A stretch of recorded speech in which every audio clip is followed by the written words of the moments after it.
I'd like to briefly introduce the panel. Next to me here is Seán Cottrell, who's Executive Director of the Irish Primary Principals Network, and Seán has also been involved in various education projects in Africa and Asia with the UNHCR. Next we have Dr. Brendan Murphy, who is President of the Cork Institute of Technology and also a member of the Expert Group on Future Skills. Next we have Dr. Michael Murphy, President of University College Cork, an institution that's now in the top 2% globally in terms of research. Next we have Una Fox, who's Vice President of Corporate Technology at Disney and will bring us the US perspective on education and what she's seeing over there, based in Los Angeles. We have James Whelton, founder of Dojo, another great innovation that started in Cork and is taking the world by storm. And then Bill Liao, who is the co-founder of Zing, who is a European venture partner with SOSventures and also a co-founder of Dojo and now living in Kinsale, County Cork. So welcome everybody. I'll start maybe with the university presence. I'll start with Michael Murphy and ask Dr. Barrett challenged us to think about the future there and to think not just about sitting on our laurels and where we are. I mentioned we're only graduating half of the computer science and engineering graduates we need just to sustain the industry we have in Ireland. There's 5,000 unfilled vacancies in IT in Ireland today at a time where there's huge unemployment in the rest of the economy. You guys have been working on a lot of solutions here. Michael, I know you've worked very closely. You're building relationships with China, for example. What are some of the things the universities can do to help close this skills gap? There are many things that universities can do, and there are many things that universities do, and there are an awful lot of things that universities, in collaboration with other necessary partners, must do to address the gap. Now, if the specific question is, what do we do? Well, first of all, we try to encourage as many people as possible into the programs of relevance to you, and we do that firstly by engaging with the secondary school system, supporting programming capabilities which the curriculum doesn't deliver. We work, certainly in our university and in others, to make sure they actually have computers to work with. We go out and market our programs to them. We redesign our programs in consultation with industry on an ongoing basis. We make sure that those programs are work relevant by insisting that we have work placements as part of those programs. And I could go on and on. We use bonus point incentives to get people to come in and choose subjects they otherwise wouldn't. But this is something that has to be addressed by all of us working in partnership rather than defining it as something to be addressed by each of the others rather than ourselves. And I will begin with the fact that Una Fox sits beside me, and her industry can shape the way people view jobs in your industry, not as Frankenstein functions, or people infecting the world with viruses, or people are an industry that is populated only by nerds living in solitary life and not communicating with anybody else, which is why women aren't there. So universities are playing a big part within their control, but they are very keen to work with all others in a holistic solution to the challenge. Opening response. Thanks, Michael. Brendan, in CIT, can you add to that and talk about what the expert skills group is thinking about as well? Yeah, first of all, I would think, you know, country 16, 17-year-olds, you have to sell them a career in ICT. That's something that maybe puzzles people. You know, there isn't the queue there to get those jobs. You have to. 17-year-old, I can relate to that. You have to 100%. Sell it. And one of the things my own institution has done is broker a relationship between schools and enterprise. Take the 17-year-old, the 16-year-old in, tell them what the day is like, what the job is like, what the challenge is like. In other words, industry has to sell itself too. I suppose you've highlighted the fact that we have a shortage of highly skilled people. This isn't unique to Ireland, it's certainly European-wide. And in some ways, I think Michael and myself were talking beforehand, describing it as a problem is actually not the way to actually start.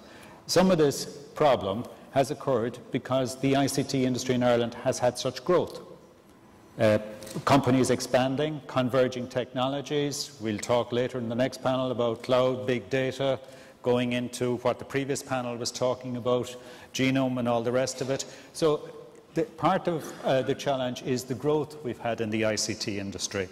And not all the solution is going to come from graduates. Now, Craig mentioned, what are we doing?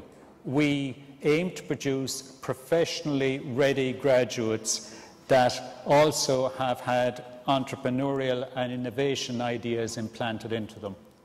There's been a recent, it was just published earlier this month, the first employer study of what they thought of the Irish graduate. And I suppose the surprising and pleasing thing for Michael and myself was we got about an 80% rating that they thought the Irish graduate was actually good. Okay? They mentioned the usual things about the soft skills, the communications and all the rest of it, but in some ways it's the industry that can only supply those. Soft skills, quite a lot of them arise from experience inside, and of course work placement, internship is a way of actually doing that. But I think another thing that certainly my own institution and other institutions like mine do is we've also targeted what we call conversion. Given the downturn we've had in the construction industry, we have quite a lot of engineers in that area which we are converting into ICT engineers as such. And you can do it quite intensively. We've had, and this is out of the, you mentioned the skills program and the future skills need. So it's a multi-pronged response. Conversion, we've had about the bones of 800 engineers converted in the last 12 months. And some of those, I've been reading some of the profiles because the next round is going to start and they're going to put out the PR and saying, look, I was somebody who was an architect, okay, I was able to do these courses in cloud, okay, it was challenging, and that's also, and I think, of course, like any industry, every industry has to think of professional development of its own staff. So that's, I think the conversion courses, we've taken on people in Cisco out of those courses and they've done very well, so we're very pleased with that. James, you kind of took an unusual path to get into coding, and now you're driving this whole social learning initiative with Coder Dojo. Is that, you know, should we be teaching coding in schools or should we go outside schools? Would bringing coding into schools just, would we lose the cool factor? Would people lose interest? I think that you know, bringing coding into schools would be a great idea, but it's the same way that communism works in theory. You know, it's very difficult to implement in schools. You have to train up teachers. You have to make sure that the right things are being taught, and even at that, the industry moves at such a quick pace, and there's new things constantly being introduced. Maintaining a curriculum is a very tricky ordeal. So that's why we took the approach of out-of-school clubs and getting professionals to volunteer. An approach more so we took was that it should be fun, that we shouldn't strive to give a computer science level knowledge, but more so it should be fun. You should make games, apps, and do very hands-on projects. And this didn't, as such, require selling positions of IT. Naturally, children would self-select, they'd become more interested, they'd delve more and more into the field of technology and get better, and as a result, start considering a career in technology. I think, you know, the reason you have to sell it to so many 16 and 17-year-olds is it's not a particularly attractive thing. They don't know what it is. And we see such a high dropout and failure rate in computer science at university level because children simply don't know what it is. They expect something like using Microsoft Word or using Excel, and when they go into these courses and find out that they're doing low-level machine code theory and that they're doing things that they didn't initially expect. So having more information on it and showing more so that this can be a fun thing, that they can actually then, once they find it fun and grow a passion for it, that they can do it as a full-time occupation is great. But you know that there is most certainly still the coolness factor about it. That I think that it's very hard to convey how it is cool without somebody understanding it completely. I mean, the first iPhone app I wrote, the simple, I think it was a simple bus timetable app. I showed it to somebody, and you know, apparently girls aren't interested interested in bus apps. And it's something that you can't easily communicate to another person, that the person truly has to understand the joy of creating something and fabricating things from lines of code. So that's why it is a difficult sell, and that's why when you take more so the approach of people playing with it, exposure to it, and just having fun, with people entering it with mindset of fun and passion, they naturally get hooked, and as a result then get sold on the concept of pursuing this as a career. Great. So, Una, the US experience, I know you're involved and you run the Coder Dojo in Los Angeles, but your experience overall as someone senior in technology in a major US company, what's the approach to getting good, well-skilled, kind of keyboard-ready tech people into your business? Yeah, well, I think the challenges are the same worldwide. It is about encouraging people to want to pursue. First of all, I think it's about encouraging people to want to pursue a career in technology and making the leap. I think maybe it was Brendan who mentioned it earlier, but there's a big leap between wanting to, first of all, to study computer science and then understanding what a career in technology actually is. Part of some of the work one of the reasons I was inspired by Coder Dojo was just really helping young people understand that, as James said, this is something that's actually fun, but then bridging the gap. And I'm helping a couple of other organizations in LA. They actually bring young people into the company and say, this is what it's like to work here. This is what it's like to be a DBA. This is what it's like to be an engineer or an app developer. And so they get a sense of really what the job is. It's very interesting. There's somebody who does, a colleague of mine in another company, and he does a similar program, and he had 10, 16-year-olds come in from sort of a disadvantaged area. They were all thinking about being hairdressers. Well, when they found out that you could make $120,000 as a DBA, they changed their minds pretty quickly. But I think that's one aspect of it. I think the other thing, too, that I feel is really critical is helping people understand how they can retrain themselves. So maybe not just young people pursuing a career in technology, but how is someone who's maybe unemployed who can change their skills, because there are a lot of, actually in the United States now, and they're becoming popular here as well, a lot of self-learning and a lot of self-training. So if you look at things on the web like the Khan Academy, Code Academy, Treehouse, there are these popping up all over the United States now. And actually, I was just reading the other day about it's a program dedicated only to women in San Francisco that can go and in 10 weeks learn how to code. And these are people who mainly had previous skills doing something else, but they're quickly learning how they can be hired as app developers very quickly after 6 to 10 weeks. So I think that you need to look at the broad spectrum of everything and not just how, obviously, the generation of children that are moving into the workforce, but we have a large existing group of people across the world who are unemployed right now and have potentially great skills that could be retrained. So, Seán, so what we're hearing so far is like we all need to be in this together. There's different parts of the solution. There's the universities, there's the social learning and outside school, there's what industry can do, but it also starts at a young age. And I know some of the rankings that came out in the last couple of weeks for 11 and 10-year-olds in terms of numeracy and literacy showed Northern Ireland as the best in the English-speaking world, and the Republic of Ireland, kind of down the list. And especially on numeracy, what do we need to be doing in primary classes, primary schools? Do we take a completely different approach? What sort of innovations are coming at that level? Well, firstly, I'm delighted to hear Dr. Barrett refer to primary, because most conversations about education start with second level. Obviously, as a Principals Network, our focus really is to try and lead and manage and improve the quality of education at primary level. The issue with regard to international rankings is interesting because they're valuable, but I think we shouldn't be led instead by the minor, because if you look at the different versions, there's TIMSS, PEARLS, PISA, to mention just three, and oftentimes they're churning out different rankings. The Chinese example is is an interesting one that, which was referred to because Shanghai, as someone said, was one city.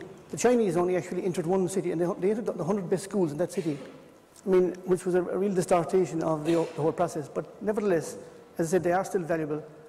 I think one of the issues in primary is that we have a very, very modern curriculum in some respects. It was revised in 1999 and is considered to be a very good curriculum internationally.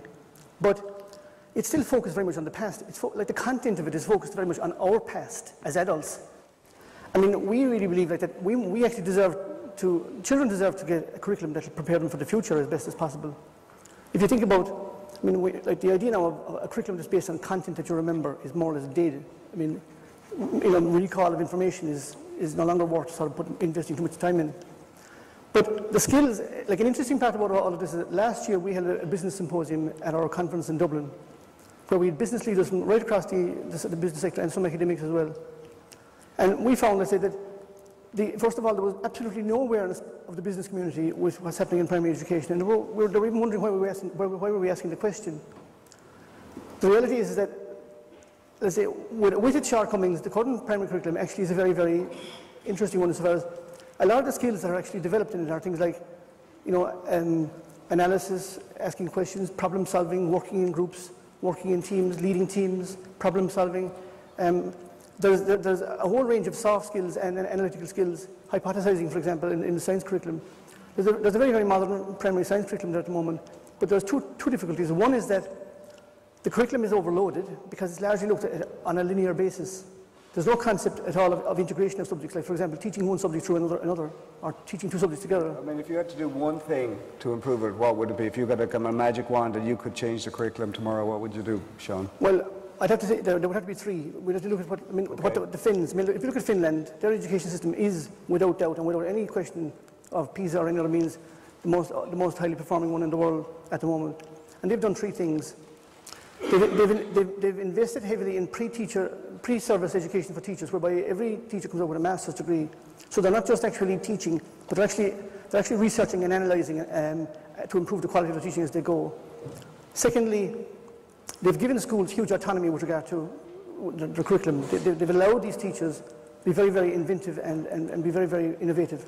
And thirdly, they've trusted principals to lead schools. I mean, again, Craig mentioned about charter schools in the US a while ago, how that they've been removed from a lot of bureaucracy. Primary schools are being crippled with bureaucracy at the moment. The amount of, paper filling, form filling, and general repetitive.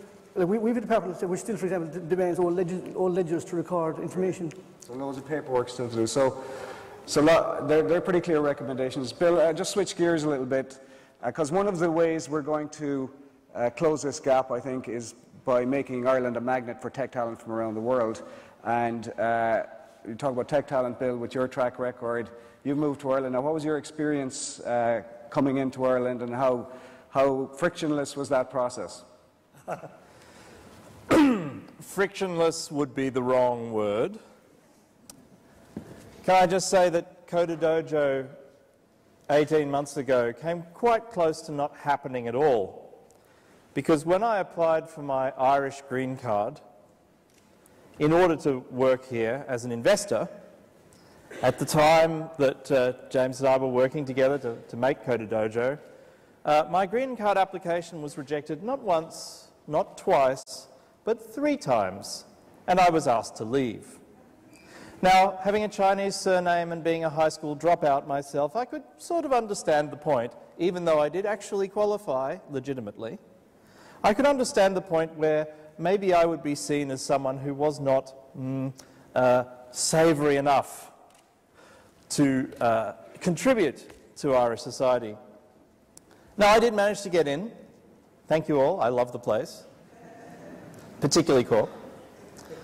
Nevertheless, it threw into stark relief for me that less well-known IT professionals might not be welcomed enough. And I think there are 3 massive opportunities in front of us. The first opportunity I see is an opportunity for government, who with the stroke of a pen, with the Open Ireland initiative and with other training initiatives, can make Ireland the welcoming place for tech talent in the world. Because it's a great place to live. Why shouldn't these highly mobile workers come here? And why should we not benefit from their expertise? I think the second opportunity is one that we've proved with Dojo.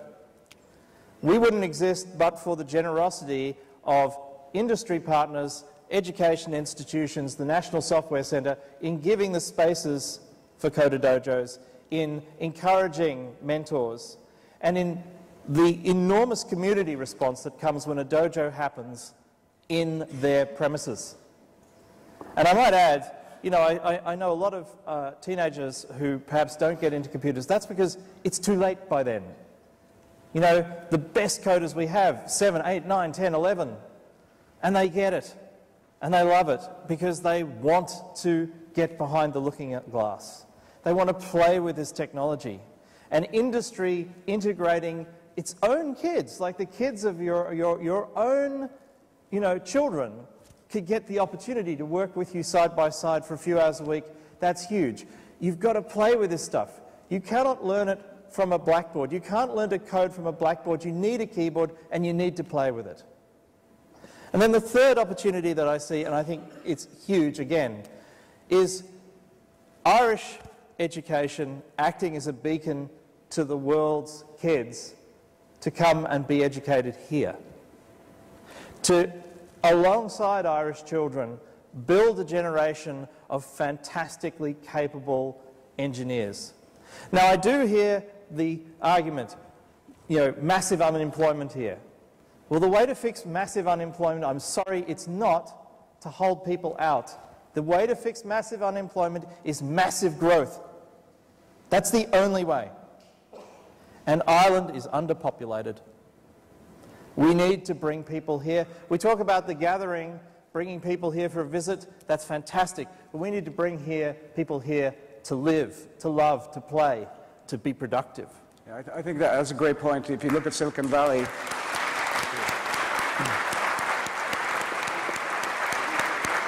Silicon Valley, 80% of new startups are founded by people who were born outside the US, so that should just make you think, and think of the ecosystem that's there. And I think universities have done a great job in building those links. To Bill's third point there about bringing students in from overseas, and I know, Michael, you've done a lot of work with China, for example. We've made the point, as Bill has just made, in an underpopulated country, if you can't make them yourself, you bring them in, but bring them in early. The best are those who learn our culture, not just the technical skills, who learn what it is to live in this country. And that's why we encourage the attraction of lots of students from China, from India, into the later parts of undergraduate programs, the joint programs and so on, to deal with this gap. This is a fundamental point. Maybe, Brendan, I'll ask you, let's turn it around. What can industry do better to work better with education?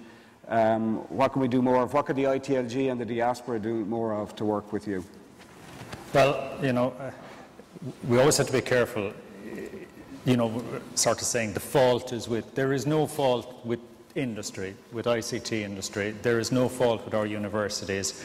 We need to do things better and smarter, and I think we're well on our way to doing that. There are several initiatives going on, particularly through the American Ireland Chamber of Commerce, in terms of structured internships, structured work placement. And I think this has, as Michael and myself both agree, this has to be part of every undergraduate's education.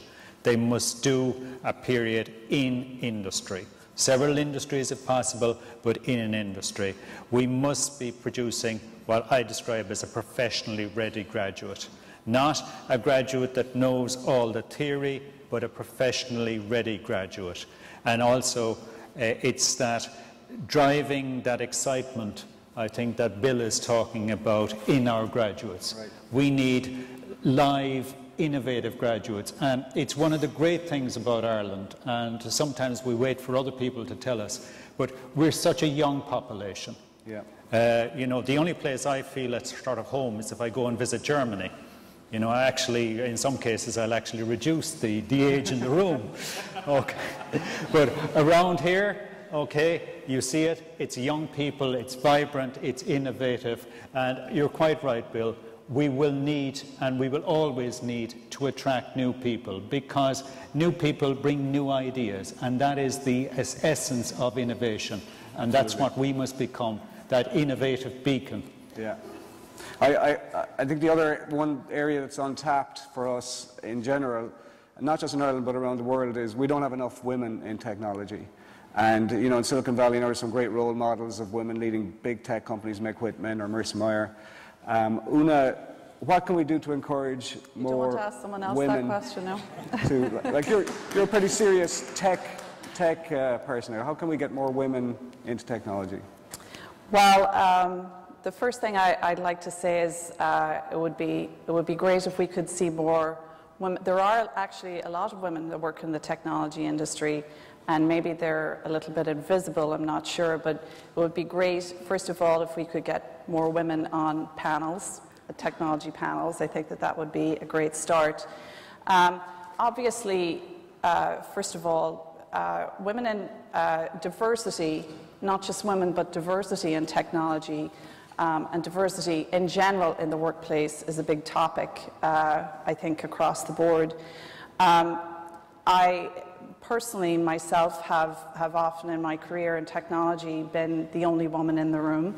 And without wanting to harp too much on, back to the points that Bill and James are making about starting early. One of the reasons why I was actually very much inspired by the work that James and Bill are doing is this an opportunity, and why I wanted to start a chapter of Coder Dojo in Los Angeles. I thought, is this an opportunity for me to be able to encourage young girls to want to think that technology is fun, and that it could actually potentially be a great career. And I'm very proud to say that when we have our Coder Dojo sessions in Los Angeles, and by the way, they're usually sold out within 2 hours as soon as we put the invites out there. I have about 50 to 60% of the children who show up are girls, which is very inspiring to me.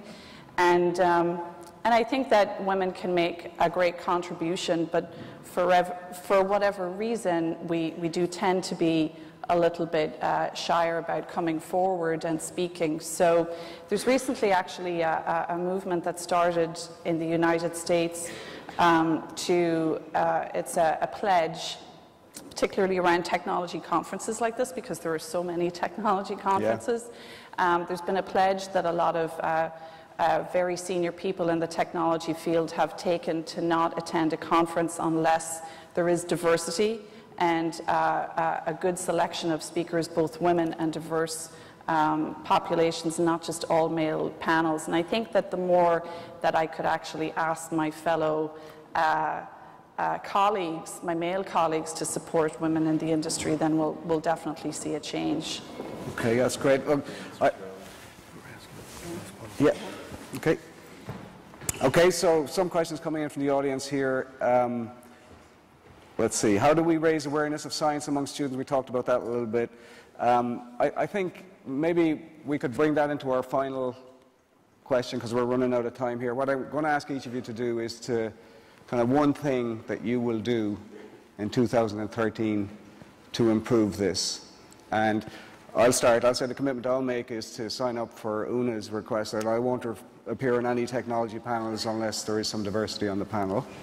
Especially women in technology is very important to me, so I'll make that one of my conditions from now on.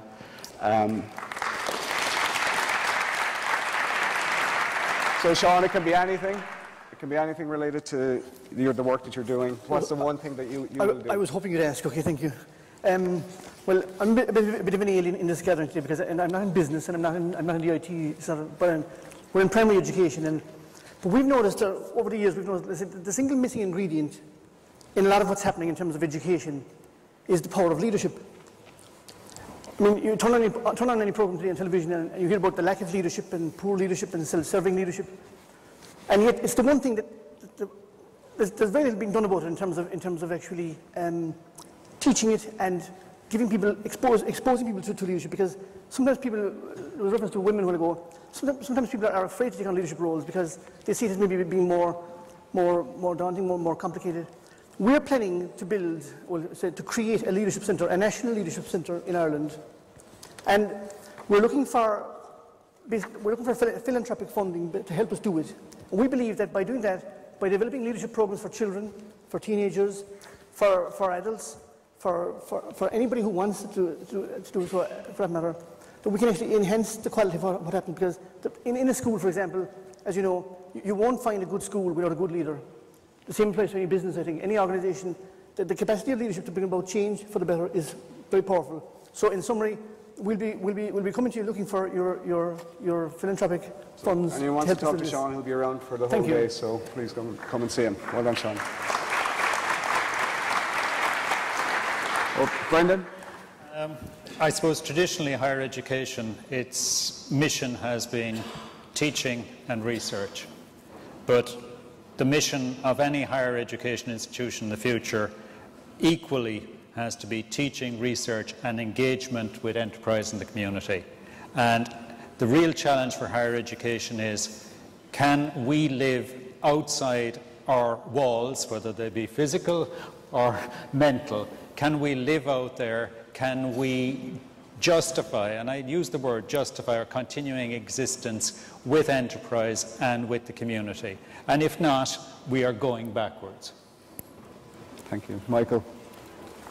I scanned through my 5 pages of briefing notes for all the predictable questions to get the answer, and I think it's this.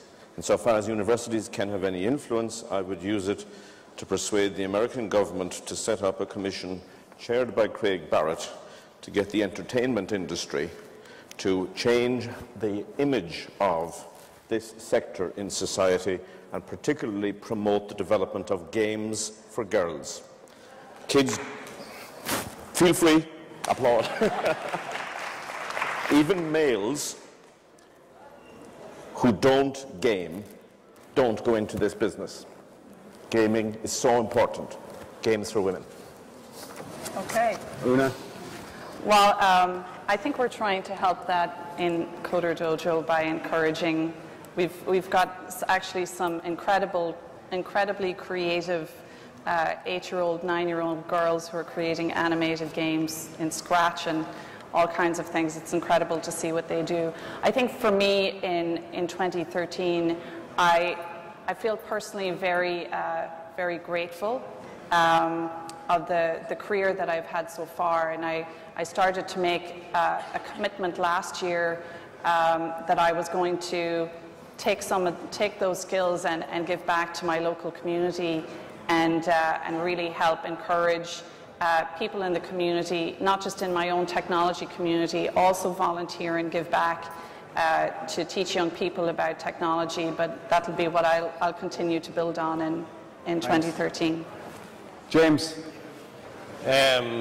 So 2013, one of the missions I've set out is to work more with primary and secondary level education in terms of getting exposure to coding in there and working more with teachers. Last year in the Blackrock Education Centre in Dublin, I trained over 100 teachers in how to do the basics of HTML and CSS so that they could assign their students history websites as projects. So for their history class, their student would have to make a website, embed YouTube videos of the Romans, embed YouTube or Google Maps, and use basic, create websites as history projects to show an example of how technology can be utilized in the classroom, not just doing it for the sake of doing it. And I've been trying to work quite a lot around the mindset of the teacher. I'm particularly not academic. I would have been kicked out of UCC last night if campus security saw my Leaving Cert results. But most definitely, I've been trying to work on not so much a curriculum, but some courseware that can be taught in classrooms for teachers without previous experience of this, and most definitely aim to get more information about particularly what the computer science industry is, what the particular skill sets are required for certain companies, and certain different fields. Example, you know, if you want to become an iPhone developer, what the language and starting points are, versus if you want to become a web developer, for example, get that information in schools, get that information into the hands of the pupils. So that's one of the missions that I have for 2013, in addition to starting a band. Okay, so you're going to be busy, which is good. Keep it up, it's great. Bill, we'll give you the last word, so take us out in a high. If you had been at Dojo National Software Centre last Saturday, you would have seen 100 kids in a room having a lot of fun. You also would have seen 40 of those kids, brand new, getting their first lesson in HTML. And the mentors with the headsets giving this very powerful lesson were two 11-year-old Cork girls. My commitment is to promote in 2013 as many of our Dojo girls to mentorship as possible, because they can spread this magic. We have a job to do in building diversity in this industry as much as we do in building the industry itself. That's fantastic. So I think that the main message is, look, we can close the gap together, but we have to be open about how we close the gap. You know, the solutions aren't all going to be inside education, they'll also be outside education. They're not going to be just inside Ireland. We need to become a magnet for tech talent from around the world. Please give a warm round of applause to the distinguished panel. Thank you.